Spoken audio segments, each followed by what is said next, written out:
So today our second part is Alam Karo. As already we have discussed about the IS Karo, and that was the first part of ISLM model. And today we will discuss a little bit about the Alam Karo. What is Alam Karo? As you know that this Karo deals with the money market. Alam Karo actually it is that Karo which deals with the money market. And money market is that type of market in which we are dealing with the short-term financial assets whose maturity period is less than 1 year. That means यहाँ पे हम उन financial asset के साथ deal करते हैं जिनकी जो मैच्योरिटी पीरियड होती है वो लेस देन 1 year होती है. So what is Alam Karo? Alam Karo actually it is same. It gives us various combinations of R and Y at which our money market is in equilibrium, just like IS Karo. Just like IS Karo gives us various combinations of R and Y at which our goods market is in equilibrium. And goods market is in equilibrium refers to a situation where our aggregate saving should be equal to our total instrument. जहाँ पे हमारी saving जो होगी वो instrument के बराबर होगी. और we can say that total quantity जितना प्रोड्यूस किया गया उतनी उसकी डिमांड होगी, तो हम कहेंगे कि जो हमारा गुड्स मार्केट है वो इक्विलिब्रियम में है. अब मनी मार्केट की जो कंडीशन है वो कहाँ पे इक्विलिब्रियम में होगी? तो so first of all what is Alam Karo? Alam Karo it's a schedule, or we can say that it's a Karo which gives us various combinations of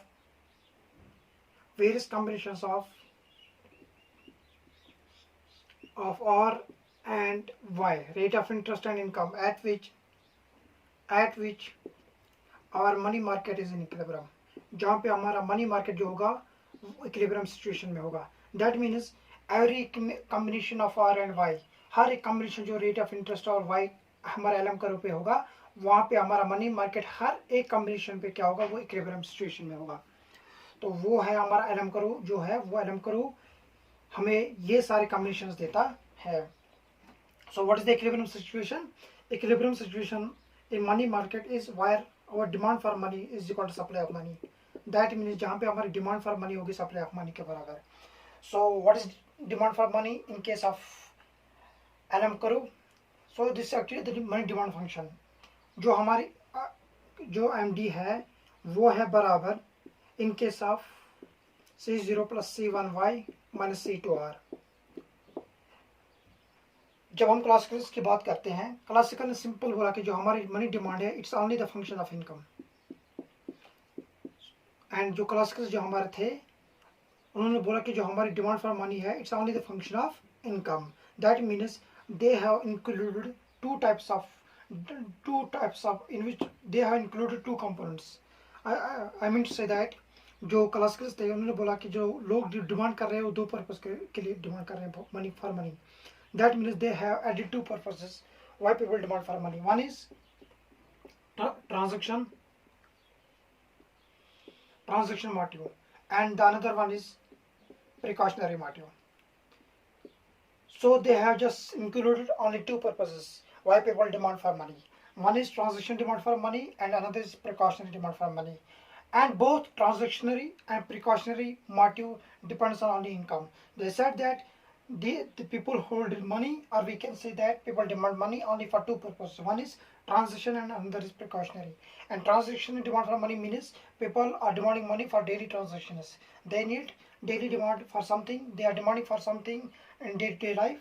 That is transaction demand. And precautionary motive refers where in case of emergency or in case of God forbid some kind of contingency, तो उस time हम precautionary motive के लिए कुछ पैसा hold रखते हैं, कुछ हम ट्रांजेक्शन मोटिव के लिए रखते हैं. So they just told that people the demand for money is only the function of income. But Keynesians, according to Keynesian perspective, they just added the third component, that was speculative demand for money. That was speculative demand for money. Speculative demand for money. This is the third most important motive which has been added by the Keynesian, and I will say what is speculative demand for money. Speculative demand for money actually it is demand for money on the basis of anticipation of the future rate of interest. People anticipate about the future rate of interest and they will demand for money. Because according to Keynesian perspective, there is an inverse relationship between the rate of interest and demand for money. And they also said that the people who individuals allocate their total financial assets into two components. One is money plus and other is bonds. Also there is an inverse relationship between the bond price, bond का जो price है and rate of interest है. There is inverse relationship between these two components. One is bond price and other is rate of interest. उन्होंने कहा कि जो bond price और rate of interest है इनका आपस में इनवर्स रिलेशनशिप है. Why? That is I will tell you. जो बॉन्ड प्राइस है वो रेट ऑफ इंटरेस्ट का और अब ये स्पेक्युलेटिव डिमांड फॉर मनी क्या है. Suppose this our normal rate of interest. Normal rate of interest. अब अगर हमारा जो करंट रेट ऑफ इंटरेस्ट है वो इंक्रीज हो गया तो पीपल एंटिसिपेट करेंगे फ्यूचर में डिक्रीज हो जाएगा. अगर हमारा करंट रेट ऑफ इंटरेस्ट क्या है वो हमारा इस पॉइंट पे है, दैट्स अब नॉर्मल रेट ऑफ इंटरेस्ट. तो people will anticipate that in future it will go decrease और फ्यूचर में जो हमारा रेट ऑफ इंटरेस्ट वो डिक्रीज हो जाएगा. एंड जब रेट ऑफ इंटरेस्ट डिक्रीज हो जाएगा bond price will increase. Bond price will increase और जब bond price will increase so mean that means they will demand less for money here at this point. So they will demand less for money और इतना amount और demand for करेंगे. और अगर हमारा rate of interest decrease होता है they will anticipate in the future rate of interest will increase and bond price will decrease, so they will demand more for money because they will prefer more money than bonds. So in their financial assets they will demand more money than bonds. So this was the basic difference. What is the speculative demand for money. Now coming to the equation, according to Keynesian's equation, demand for money is equal to C0 plus C1 y minus C2r. It is simply demand for money is the function of income as well as it is also the function of the rate of interest. And this is the autonomous demand for money because it is independent of the level of income and it's also independent of the level of rate of interest. So demand for money is the first function of income. This was also the concept of these classicals. And the third motive added by the Keynesian, they said that demand is the negative function of the rate of interest. Demand is the negative. This is minus here and this is R is here rate of interest. So demand is the negative function of the rate of interest. And now coming to this C1 here, it is actually the it actually shows the slope. What is slope? It means it shows the elasticity of money demand due to change in income.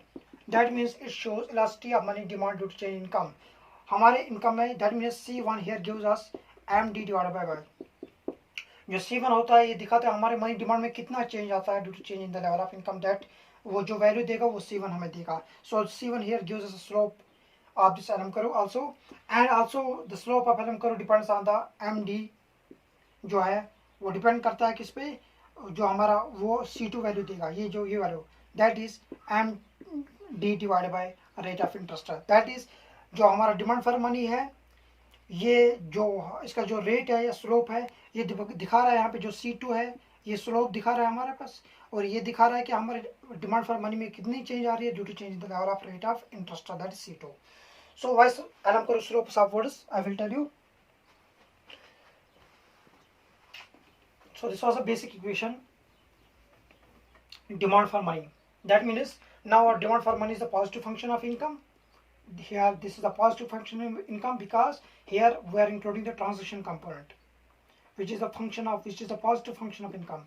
And also our demand for money is the negative function of the rate of interest. So here it is a minus. That means they are going in opposite direction. If rate of interest decreases, our demand for money increases. If rate of interest increases, our demand for money decreases. So here it is a negative function of the rate of interest. And this is the speculative motive. Speculation. That means people are speculating about the rate of interest, in which direction rate of interest goes in the future, and on the basis of that direction they will demand for money, or they will increase demand for money or decrease demand for money. So these two components total became the linear equation of the Keynesian's demand for money. Now अब हम graph देखेंगे कि हमारे जो LM curve है generally slopes upwards. अब अगर हम देखेंगे ये LM कर्व क्या है. LM कर्व एक्चुअली हमारा इस तरह अपवर्ड स्लोप होता है, this straight, and it gives us various combinations of R and Y at which our money market is in equilibrium. तो यहाँ पे सपोज ये R0 है, Y0 है, यहाँ पे R1 है, Y1 है, ये R2 है, ये Y2 है. So जो हमारा मनी मार्केट है, it gives various combinations of R and Y at which our money market is in equilibrium. Now the question is why LM curve slopes upwards. ये जो LM curve है ये क्यों upward slope का होता है? So let's take a simple graph here, and I am assuming that this money demand. I will just show the relationship between rate of interest and money demand. How much we are demanding money. Suppose we are demanding money here. Our rate of interest is R0, and I am demanding money this amount. इतना मैं demand कर रहा हूँ जब मेरी income level Y0 थी. Okay, जब मेरी इनकम लेवल Y0 थी और मैं इस रेट ऑफ इंटरेस्ट R0 पे मैं इतना डिमांड करता हूँ. ठीक है, और आई एम एज्यूमिंग दैट कि जो हमारी सप्लाई ऑफ मनी है वो फिक्स है M0. Okay, so this would be the condition M0. Okay,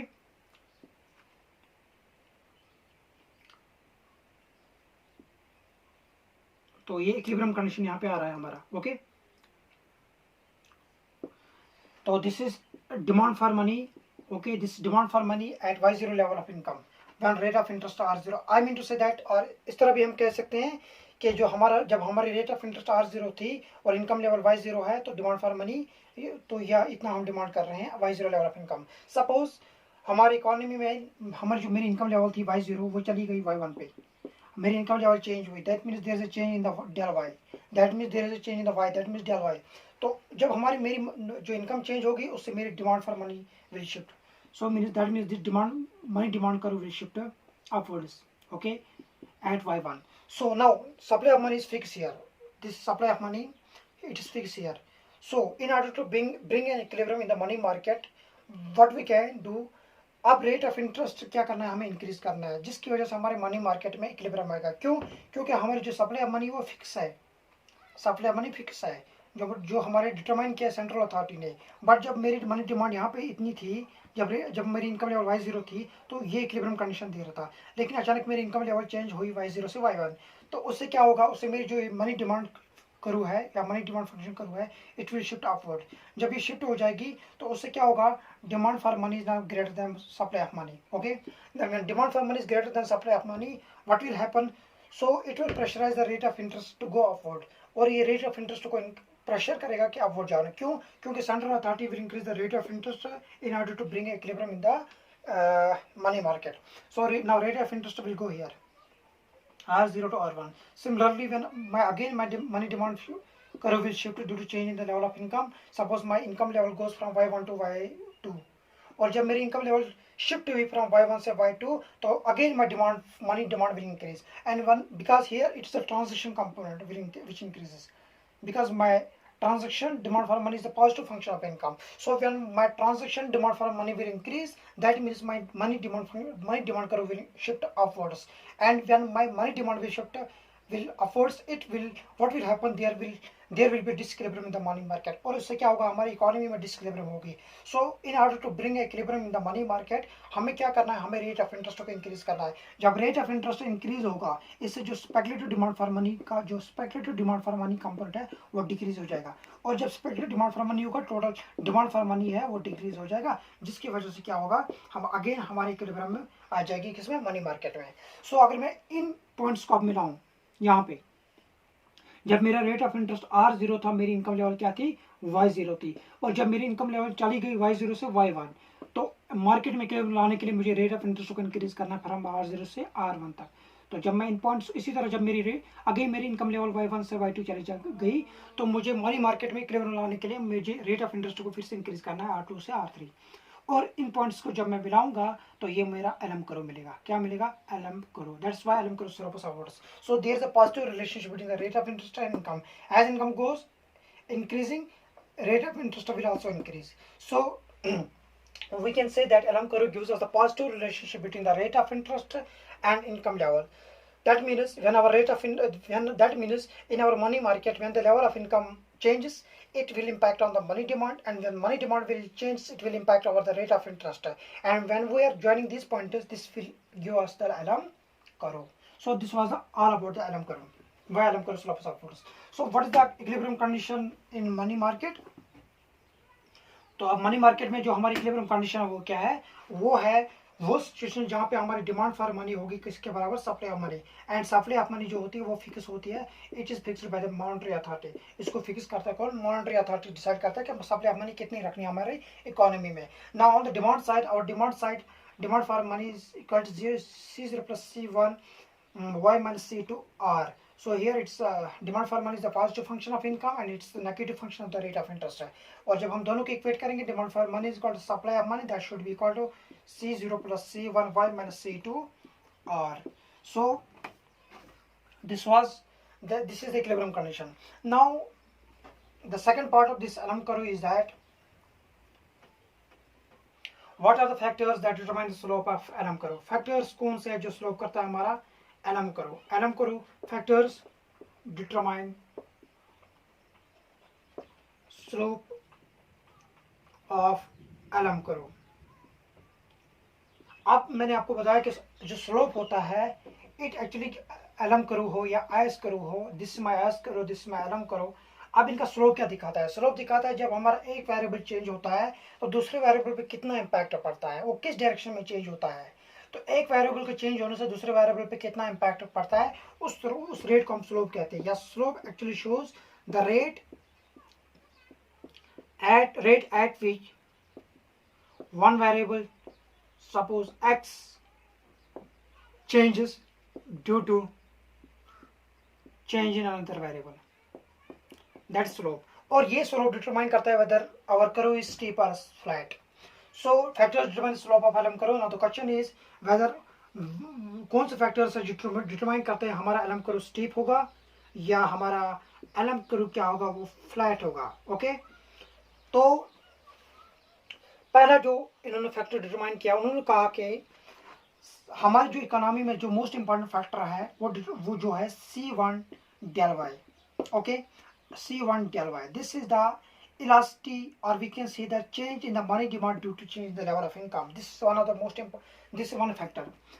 पहला जो factor that is C1 del y, that means ये जो कंपोनेंट दिखा रहा है, ये दिखा रहा है कि अगर हमारे इनकम में चेंज आ रही है, सब वाई में हमारी चेंज आ रही है, तो हमारे जो मनी इनकम में चेंज आ रही है तो हमारी मनी डिमांड में जो कितना चेंज आएगा वो दिखाएगा हमारा C1।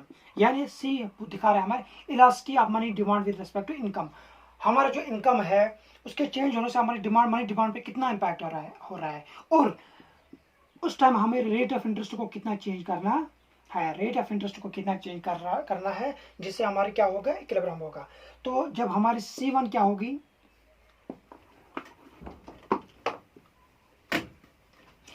अब मैं पहले फैक्टर क्वेश्चन लूंगा, जब हमारा ये C1 क्या होगा, ये अगर हाई होगा, दैट मीन्स हमारे थोड़े से इनकम चेंज होने से हमारी मनी डिमांड में क्या होगा, हमारी मनी डिमांड में ज्यादा चेंज आ रही है, मनी डिमांड में बहुत ज्यादा चेंज आ रही है। अगेन यहाँ पे नजर रखिए, जब मेरा C1 ये C1 क्या है, change in money demand due to change in the level of income. और C1 जब ज्यादा होगा, व्हेन C1 इज हाई, जो ये पार्ट ले रहा हूं मैं, MD is equal to C0 plus C1y minus C2R, और मैं पहले ये पार्ट लिया, मैंने C1 जब ज्यादा होगा, दैट मीन्स जो हमारी मनी डिमांड है इसमें बहुत चेंज आ रही है, जब मेरी इनकम में थोड़ा सा चेंज आ रहा है, तो उस टाइम क्या काम करना है, उस टाइम हमें रेट ऑफ इंटरेस्ट को बहुत इंक्रीज करना पड़ेगा। उस टाइम जो मेरी Alam Karo होगी वो जनरली स्टीप होगी। सेकेंड कंडीशन, जब हमारे C2 लो होगा, तो C1 जब मेरा लो होगा, तो दैट मीन्स मेरी मनी डिमांड में है उतना चेंज नहीं आ रहा है जितना जब इनकम चेंज होती है। दैट मीन्स मेरा जो मनी डिमांड है that is not more sensitive to income, that means it is less elastic, that means our money demand, elasticity of money demand is less elastic. So we can say that when C1 is low, then उस time हमें क्या करना है, हमें rate of interest को बहुत ही कम increase करना है, कम चेंज लानी है रेट ऑफ इंटरेस्ट में। सपोज मेरा रेट ऑफ इंटरेस्ट R0 था और मेरी इनकम Y0 थी, अब मेरी इनकम Y0 से Y1 चली गई, तो रेट ऑफ इंटरेस्ट क्या हुआ, वो हमें कम इंक्रीज करना है। इसी तरह जब हम पॉइंट्स मिलाएंगे तो मेरा ये Alam Karo होगा, वो जनरली फ्लैट होगा। तो लेकिन एक्चुअली क्या हुआ, ये जो फैक्टर इन्होंने डिटरमाइन किया था, ये जो फैक्टर इन्होंने सपोज किया कि ये डिटरमाइन करता है स्लोप, इस पर ये ज़्यादा डिबेटेबल नहीं रहा, इस पर ज़्यादा कुछ फोकस नहीं रहा। तो जो सेकंड मोस्ट इंपॉर्टेंट फैक्टर है that is interest elasticity of money demand. That means जो हमारा यहाँ मोस्ट इंपॉर्टेंट फैक्टर है that is interest elasticity of money demand, ये दिखा रहा है यहाँ पे which is simple in this equation which is C2 is equal to MD divide by R, यानी मेरे रेट ऑफ इंटरेस्ट में चेंज आने से मेरे मनी डिमांड में कितना चेंज आ रहा है, that C2, that is C2. सो तो ये वाला इंपॉर्टेंट फैक्टर है, यानी मेरा मनी डिमांड जो है वो कितना सेंसिटिव है रेट ऑफ इंटरेस्ट को, तो वो डिटरमाइन करता है एक्चुअली स्लोप ऑफ एलम करो. और सिंपली जब हमारा C2 क्या होगा, जब मेरा C2 लो होगा दैट मीन्स मेरा जो मनी डिमांड है वो लेस सेंसिटिव है किसके, रेट ऑफ इंटरेस्ट को.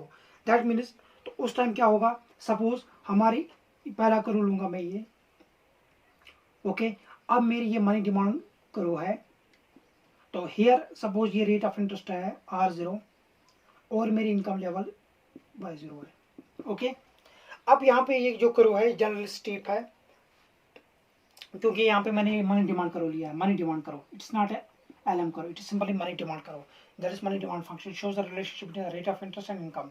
अब सपोज मेरी जो मनी डिमांड करो है वो क्या है, मनी डिमांड करो है वो लेस सेंसिटिव है to the rate of interest, less sensitive है टू रेट ऑफ इंटरेस्ट को. अब अगर सपोज मेरी मनी डिमांड करो हुई वो शिफ्ट हुई अपवर्ड्स, अब ये चलेगी MD से Y1 क्योंकि मेरी इनकम लेवल चेंज हुई. अब मेरी जो मनी डिमांड है वो लेस सेंसिटिव है रेट ऑफ इंटरेस्ट के, तो उस टाइम मुझे रेट ऑफ इंटरेस्ट में बहुत सारी चेंज लानी है, क्या बहुत सारी चेंज लानी है. तो जिसकी वजह से मुझे क्या होगा, इक्विलिब्रियम लाने के लिए मुझे रेट ऑफ इंटरेस्ट में बहुत सारी चेंज लानी है. तो इस टाइम मेरी जो एलम करो होगी, सपोज ये R0 है और इनकम लेवल Y0 थी. अब जब रेट ऑफ इंटरेस्ट में बहुत सारी चेंज लानी है तो इनकम में चेंज आने की वजह से Y0 Y2, तो उस टाइम मेरी जो एलम करो होगी वो जनरली क्या होगी, वो स्टीप होगी. दूसरा कंडीशन, जब मेरी एलम करो क्या होगा, मनी डिमांड करो क्या होगी, वो होगी more sensitive to the rate of interest. That means now it's flat, it's now more sensitive to the rate of interest. Suppose my income level is Y0, it's R, okay, R0.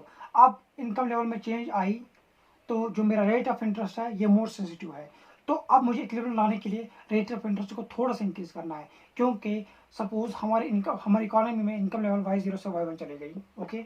और मेरी money demand क्या थी, eight Y0, ये मेरी करो equilibrium करो दे रहा है, इक्विलिब्रियम पॉइंट दे रहा है. अब मेरी इनकम लेवल Y0 से Y1 चली गई, तो now demand for money is greater than supply of money. अब now we have to reduce the demand for money, so this will happen only when we will change the rate of interest. But now here the demand for money is more sensitive to the rate of interest. That means अब मुझे rate of interest में बहुत कम change लानी है, और जब rate of interest में मैं थोड़ा सा चेंज लाऊंगा तो उससे क्या होगा, मेरी इक्विलिब्रियम कंडीशन, क्योंकि जब इनकम लेवल सपोज चेंज हुई तो मेरी डिमांड कर हुई, it will shift upwards at Y0 to Y1. अब मुझे रेट ऑफ इंटरेस्ट में थोड़ा सा चेंज लाना है और इनकम लेवल की चेंज होने से, तो अब मैं जब इन पॉइंट्स को मिलाऊंगा, ये सपोज ये R0 था और ये Y0 था, अब रेट ऑफ इंटरेस्ट को थोड़ा सा इंक्रीज करना है जब मेरी इनकम लेवल चेंज हो गई, तो जब मैं इन पॉइंट्स को मिलाऊंगा तो ये एलम करो क्या जो होगा वो फ्लैट होगा. This was all about the LM curve, and ये दिखा रहा था कि जो मेरी फैक्टर्स हैं that determine the slope of, what are the factors that determine the slope of LM curve. So there are two factors that determine the slope of generally. There are two factors that determine the slope of LM curve. One was C1 del 1 del, or we can say that demand for money is the function of C0 plus C1y minus C2r, and C1 gives us change in the MD due to change in the y, and C2 gives change in the MD due to change in the rate of interest. और पहला factor था कि मेरा जो demand for money है वो कितना sensitive है to the rate of interest, और दूसरा जो फैक्टर है वो दिखाता है कि मेरा जो मनी डिमांड है वो कितना सेंसिटिव है to the rate of interest है, और sensitiveness of these components will determine the slope of LM curve, whether the LM curve is steep or flat. और अब इसमें एक और एक्सेप्शनल केस जो है वो है जब हमारा C2, दैट मीन्स जो मेरा मनी डिमांड है वो पूरा लेस इलास्टिक है to the rate of interest. That means rate of interest में कितना भी चेंज लाओ, मेरे मनी डिमांड में कोई इम्पैक्ट नहीं पड़ेगा, मनी डिमांड पे कोई इम्पैक्ट नहीं पड़ेगा. उस सिचुएशन में क्या होगा, उस सिचुएशन में हमारी क्या होगी, suppose this demand for money, अब डिमांड फॉर मनी में चेंज आई तो जितना भी आप रेट ऑफ इंटरेस्ट को इंक्रीज करोगे या डिक्रीज करोगे, मेरा मनी डिमांड में कोई इम्पैक्ट नहीं पड़ेगा। और जो उस टाइम एक लेवल ऑफ इनकम होगी, वन लेवल ऑफ इनकम जो होगी, वन लेवल ऑफ हाई, वो इक्विलिब्रियम लेवल ऑफ होगी, जहाँ पे मेरा सप्लाई ऑफ मनी और डिमांड फॉर मनी क्या होगा, मीट करेगा, वो मेरी इक्विलिब्रियम होगी। क्योंकि मेरी money demand rate of interest से मेरे मनी डिमांड पे कोई इम्पैक्ट नहीं पड़ता है, तो उस टाइम चाहे कोई भी कंडीशन होगी वो डिटरमाइन क्या होगा, उस टाइम मेरी एक ही इक्विलिब्रियम लेवल ऑफ इनकम क्या होगी, वो इक्विलिब्रियम होगी, जहाँ पे मेरा मनी मार्केट इक्विलिब्रियम में होगा। So this was all about the LM curve and the slope of the LM curve and the factors that determine the slope of LM curve. Inshallah, today we will discuss about the relative policy effectiveness of LM and monetary policy. We can see that relative effectiveness of fiscal policy and monetary policy both in ISLM model. In case of IS curve and LM curve. तो ये कल का topic है। Thank you very much.